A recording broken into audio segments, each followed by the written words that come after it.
السلام علیکم ورحمۃ اللہ وبرکاتہ۔ امید کرتا ہوں میرے تمام بہن بھائی خیر و عافیت سے ہوں گے۔ اللہ پاک آپ کو دنیا میں بھی اور آخرت میں بھی ہمیشہ ہمیشہ خوش رکھے۔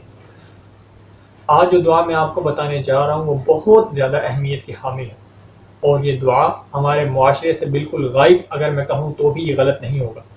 کسی مسلمان کو یاد ہی نہیں، بہت کم ایسے مسلمان ہیں جن کو یہ دعا یاد ہے، اور وہ ایسے ہی اپنی بیوی کے ساتھ اس دعا سے تعلق قائم کرتے ہیں۔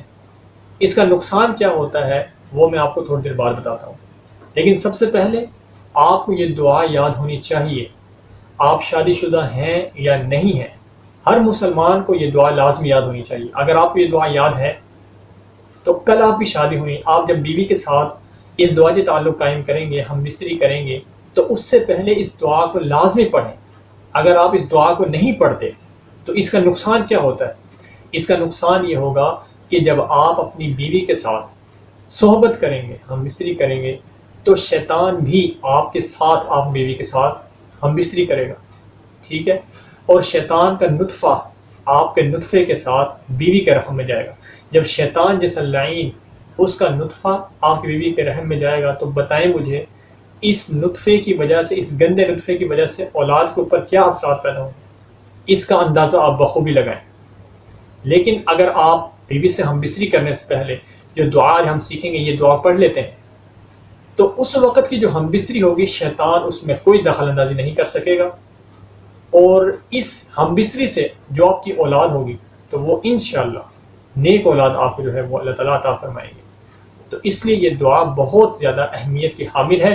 ہر مسلمان کو یہ دعا لازمی یاد ہونی چاہیے، وہ چھوٹا ہے، بڑا ہے یا کوئی بھی ہے۔ آپ کی شادی ہو چکی ہے، مجھے بتائیں یقین سے کہ کتنے مسلمان ہیں جن کو یہ دعا یاد ہے، یا کتنے ایسے مسلمان ہیں جو بیوی سے ہم بستری کرنے سے پہلے، اس دعا سے تعلق قائم کرنے سے پہلے یہ دعا پڑھتے ہیں۔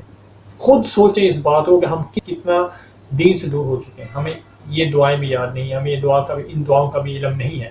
تو یہ دعا ہر مسلمان کو یاد ہونی چاہیے۔ اگر آپ کو نہیں یاد تو آپ یاد کر لیں اس دعا کو، بہت زیادہ ضروری ہے یہ۔ جب آپ بیوی کے ساتھ ہم بستری کریں گے اور ہم بستری کرنے سے پہلے آپ اس دعا کو پڑھ لیں گے تو اس دعا کا فائدہ اور ثمرہ یہ ہوگا کہ اس ہم بستری سے جو اولاد ہوگی اس کو شیطان کبھی بھی ضرر اور نقصان نہیں پہنچا سکے گا۔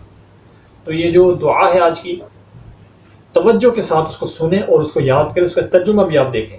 بسم اللہ اللہم جنبنا الشیطان، بسم اللہ اللہم جنبنا الشیطان وجنب الشیطان ما رزقتنا۔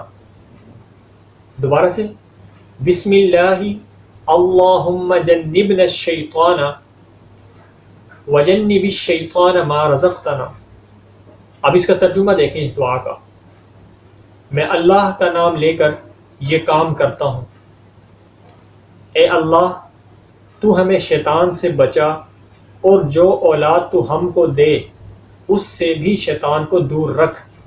کتنی خوبصورت دعا ہے یہ۔ تو یہ اس دعا کا اہتمام ہر مسلمان کو ہم بستری کرنے سے پہلے، اپنی بیوی کے ساتھ اس دعا سے تعلق قائم کرنے سے پہلے لازمی اس دعا کو پڑھیں، تاکہ اس کا اچھا اثر آپ کی ہونے والی اولاد کے اوپر بھی پڑے۔